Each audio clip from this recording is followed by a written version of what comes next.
My family supported everyone's wedding except mine. Then I silenced the room by announcing my divorce papers. If you're just tuning in, please don't forget to hit the subscribe button and turn on the notification bell so you never miss an update on this story. Trust me, you won't want to miss what happens next.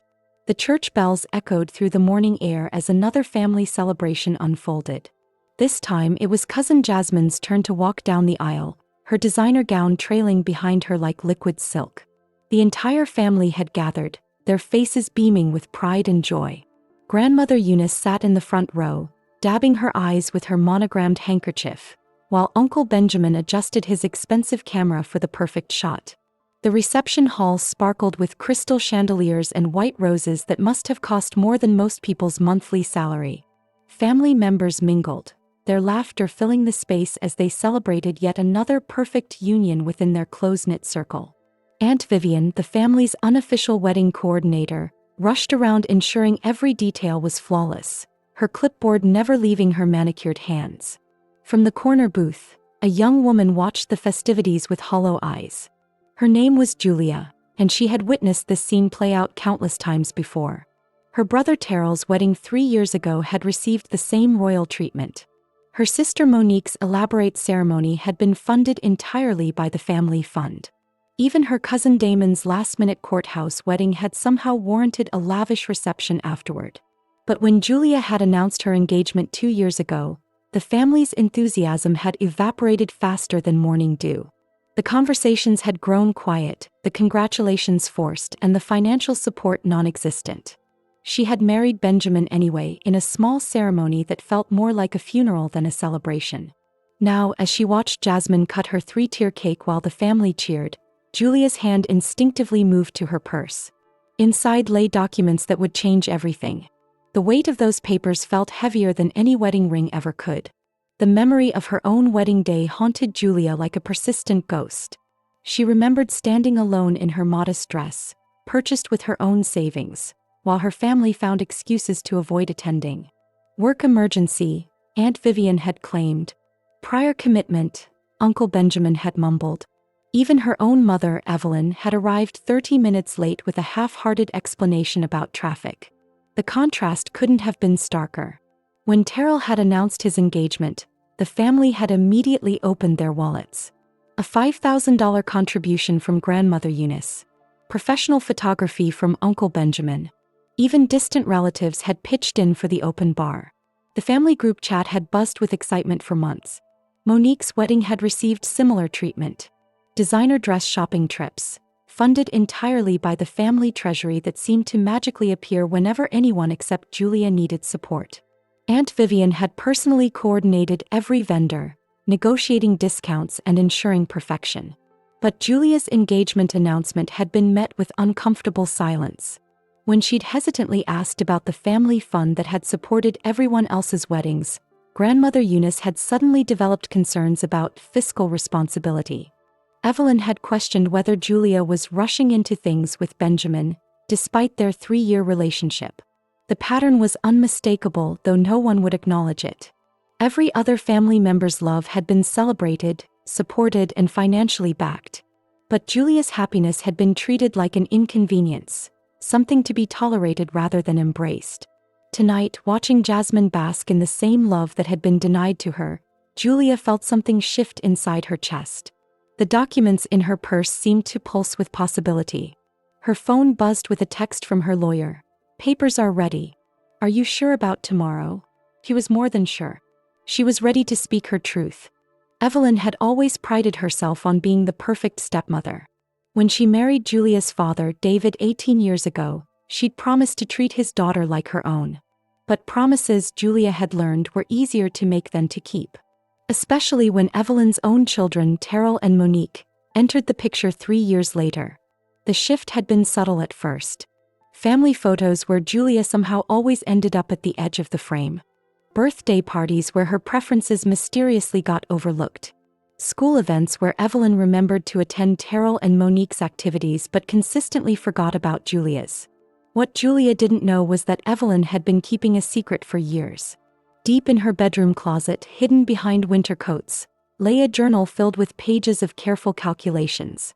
Bank statements. investment records, and a plan that had been 15 years in the making. Evelyn had been systematically diverting funds from David's inheritance, money that was legally meant to be split between all the children, money that should have supported Julia's wedding, her education, her future. Instead, Evelyn had been funneling it into accounts for Terrell and Monique, ensuring they received what she believed was rightfully theirs. The family fund that supported everyone else's weddings? It was Julia's money, redistributed through Evelyn's careful manipulation. The generous gifts from grandmother Eunice? Funded by the inheritance David had left for his daughter. Even Uncle Benjamin's photography services had been paid for with resources that belonged to Julia. But Evelyn wasn't the only one keeping secrets. As she smiled at Jasmine's reception, adjusting her pearl necklace nervously, she had no idea that her stepdaughter had discovered everything.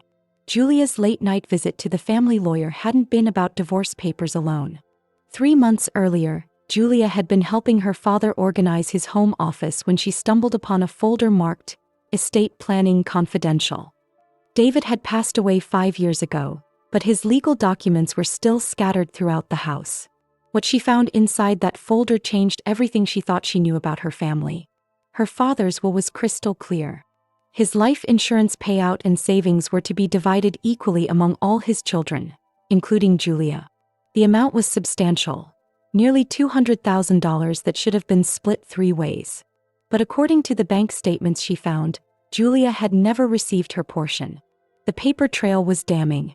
Evelyn had been named as the executor, responsible for distributing the inheritance fairly. Instead, she had created a complex web of transfers, moving Julia's share into accounts for Terrell and Monique while claiming the money had been invested for the family's future.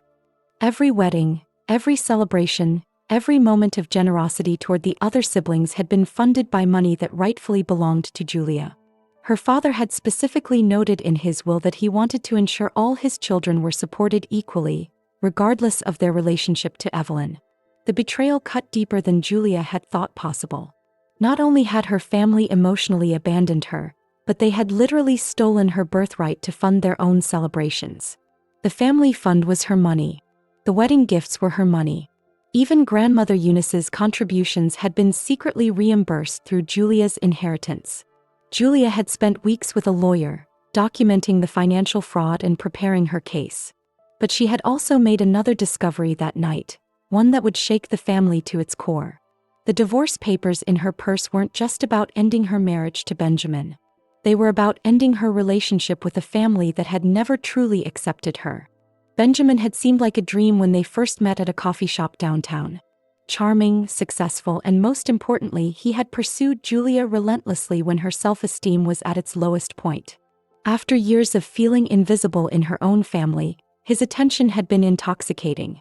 But what Julia hadn't known was that Benjamin had been carefully orchestrating their entire relationship from the beginning. He hadn't randomly bumped into her at that coffee shop. He had been watching her, studying her routine, learning her vulnerabilities through someone who knew her intimately. The someone was Evelyn. 2 years before they met, Evelyn had approached Benjamin with a proposition. She had seen how successful her stepchildren were becoming and worried that Julia might eventually discover the inheritance theft. If Julia got married and moved away, distracted by her own life, she would be less likely to dig into family finances. Benjamin was perfect for the job. Handsome enough to be believable, financially struggling enough to be motivated, and morally flexible enough to go along with Evelyn's plan. In exchange for marrying Julia and keeping her distracted, Evelyn promised Benjamin a substantial payout once the inheritance money was fully secured. The romantic gestures, the perfect dates, even his proposal had all been calculated moves in Evelyn's elaborate scheme. Benjamin had played his role perfectly, convincing Julia that she was loved while slowly isolating her from her family's financial affairs. But Benjamin had made one critical mistake. He had underestimated Julia's intelligence and determination. When she discovered the inheritance theft, she hadn't stopped investigating. She had dug deeper, following financial trails that led directly back to her husband's bank account. The divorce papers weren't just about ending a loveless marriage. They were evidence of fraud, conspiracy, and the systematic destruction of her father's final wishes. Tonight, as she sat watching another family celebration funded by her stolen money, Julia realized that everyone she had trusted had betrayed her. The reception was reaching its peak when Julia finally stood up from her corner table. Jasmine was about to give her thank you speech, the moment when brides traditionally acknowledge family support and love. It was the perfect time for Julia to make her own announcement. But first she needed to set the stage properly. Julia approached Grandmother Eunice, who was holding court with several aunts near the head table. "Grandma, I have something important to share with everyone tonight," she said, her voice steady despite the storm brewing inside her chest. Eunice's face brightened. Perhaps her granddaughter was finally going to announce a pregnancy or some other happy news. "Of course, sweetheart. We're all family here." Next, Julia found Uncle Benjamin adjusting his camera equipment. "Uncle Benjamin, could you make sure you're recording when I speak? I want everyone to remember this moment." He nodded enthusiastically, assuming she was planning some heartfelt tribute to family unity. "Absolutely, baby girl. This is going to be beautiful." Evelyn noticed Julia moving through the crowd with unusual purpose. Something about her stepdaughter's demeanor triggered alarm bells, but she couldn't identify the specific threat. Julia had been quiet lately, withdrawn in a way that was different from her usual family isolation. Terrell and Monique were too busy enjoying the open bar to pay attention to their half-sister's movements. They had grown accustomed to Julia being background furniture at family events, present but not particularly relevant to the main celebration. As Jasmine finished cutting her cake and prepared to speak, Julia positioned herself near the microphone. Her purse hung heavy on her shoulder, weighted down with documents that would destroy everything her family thought they knew about themselves. The moment was finally here. Years of betrayal, theft, and emotional abuse were about to be exposed in front of everyone who mattered. Jasmine's voice echoed through the reception hall as she began her thank you speech, her words floating over the crowd like music. "I want to thank everyone who made this day possible," she began, her voice trembling with emotion. "This family has always been there for each other through every milestone, every celebration." The crowd murmured their agreement, wine glasses raised in a toast to family loyalty. Grandmother Eunice beamed from her front row seat, while Evelyn dabbed at her eyes with apparent pride. The picture of family perfection was complete. "We support each other's dreams," Jasmine continued, completely unaware of the bomb about to explode beneath her feet. "Whether it's Terrell's business ventures, Monique's art career, or any of our other family goals, we always come together." Julia felt her heart hammering against her ribs as she stepped forward. The crowd hadn't noticed her movement yet, too focused on Jasmine's heartfelt words about family unity and unconditional love. "And I especially want to thank my family for the financial support that made this beautiful celebration possible," Jasmine said, gesturing toward the elaborate decorations and expensive venue. "The family fund has been such a blessing to all of us." That was Julia's cue. She moved with purpose toward the microphone, her footsteps silent on the carpeted floor. Conversation gradually died as people noticed her approach. Evelyn's champagne glass froze halfway to her lips, something cold spreading through her chest as she recognized the look in her stepdaughter's eyes. Uncle Benjamin, true to his word, began recording, expecting some sweet family moment to capture for posterity. Grandmother Eunice smiled encouragingly, still believing this was going to be a pleasant surprise. Julia reached the microphone just as Jasmine finished speaking. The bride looked confused but stepped aside graciously, assuming her cousin wanted to add her own congratulations. The room fell completely silent as Julia's hand closed around the microphone stand. "Thank you, Jasmine, for those beautiful words about family support," Julia began, her voice carrying clearly through the sound system. The room remained quiet, expecting traditional wedding sentiments. "You're absolutely right that this family has always been there for each other. Well, for most of each other." A ripple of confusion moved through the crowd. Evelyn's face had gone pale, and she was slowly setting down her champagne glass with trembling fingers. "I wanted to take this opportunity to thank everyone who contributed to the family fund that made tonight possible," Julia continued, her tone growing sharper. "Because I've recently discovered where that money actually came from." Uncle Benjamin kept filming, though his smile was beginning to fade. Grandmother Eunice leaned forward in her chair, sensing something was wrong but not yet understanding the magnitude of what was coming. "You see, the family fund that has supported every wedding, every celebration, every dream in this room for the past 5 years. That money was stolen from me." The word, stolen, cut through the air like a blade and several people gasped audibly. My father left me an inheritance of $67,000 when he died. Money that was supposed to help me start my own life, support my own dreams, fund my own wedding. Julia's voice was growing stronger with each word. Instead, my stepmother decided that money would be better spent on everyone else's happiness. Evelyn stood up abruptly, her chair scraping against the floor. Julia, this is not the time or place. Actually, Evelyn, this is exactly the time and place, Julia interrupted, her eyes blazing. Because this celebration, like every other one in this family, was paid for with money that you stole from me. Money that should have supported my wedding day, just like it supported everyone else's. The room erupted in shocked murmurs. Jasmine's face crumpled as she realized her perfect wedding had been funded by fraud. But Julia wasn't finished. But the inheritance theft isn't even the worst part, Julia continued, reaching into her purse and pulling out a thick manila envelope. The room watched in stunned silence as she opened it, revealing legal documents that would shatter their world completely. Benjamin, my loving husband, has been part of this scheme from the very beginning. She turned to look at Benjamin, who had gone white as a sheet and was slowly lowering his camera. You didn't accidentally meet me at that coffee shop, did you? You were hired by Evelyn to marry me, to keep me distracted while she finished stealing my inheritance. The gasps from the crowd were audible now.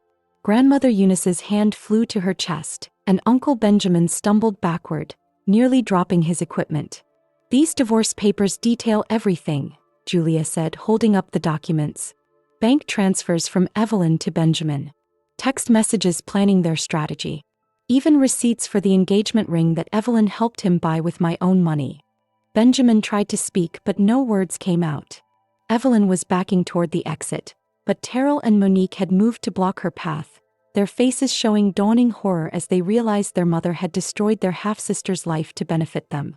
But here's the part that's going to really surprise you, Julia said, her voice now carrying a note of satisfaction. I'm not just divorcing Benjamin. I'm also taking legal action to recover every penny of my inheritance with interest. That means this beautiful reception, Terrell's honeymoon in Hawaii, Monique's art studio that was gifted by the family, all of it was purchased with stolen money, and all of it will need to be repaid. The silence in the room was deafening. Jasmine burst into tears, understanding that her perfect wedding day would forever be remembered as the night her family's darkest secrets were exposed. Wait. What? Someone whispered from the back of the room, voicing what everyone was thinking. Julia smiled for the first time in months. Exactly. The aftermath was swift and devastating. Within 24 hours, Evelyn had been arrested for inheritance fraud and conspiracy. Benjamin had fled town, leaving behind a trail of debt and broken promises. The family fund was frozen pending a criminal investigation that would ultimately reveal years of financial manipulation. Grandmother Eunice, devastated by the revelation that she had unknowingly participated in stealing from her granddaughter, immediately offered to mortgage her house to help repay what had been taken. Uncle Benjamin deleted hours of family footage, unable to bear watching celebrations that had been built on theft and deception. Terrell and Monique faced the hardest reckoning of all. Everything they thought they had earned through family support had actually been purchased with their half-sister's birthright. The successful business, the art career, even their children's college funds had been seeded with money stolen from the sister they had learned to ignore. 6 months later, Julia stood in a different venue, surrounded by friends she had chosen rather than family she had inherited. Her real wedding reception was modest but genuine, funded by the inheritance money she had successfully recovered through legal action. Some family members had worked to repair the relationship. Grandmother Eunice attended the new ceremony, tears streaming down her face as she watched her granddaughter finally celebrate surrounded by people who truly loved her. Uncle Benjamin had quietly begun therapy, confronting his role in the family's toxic dynamics. But Evelyn remained in prison and Benjamin was still missing. Terrell and Monique had begun the long process of repaying what their mother had stolen, though their relationship with Julia remained fractured, possibly beyond repair.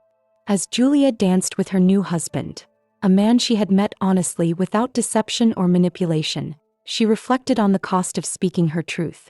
She had lost a family, but she had gained something more valuable: her self-respect and the knowledge that some silences are worth breaking no matter how much noise they make.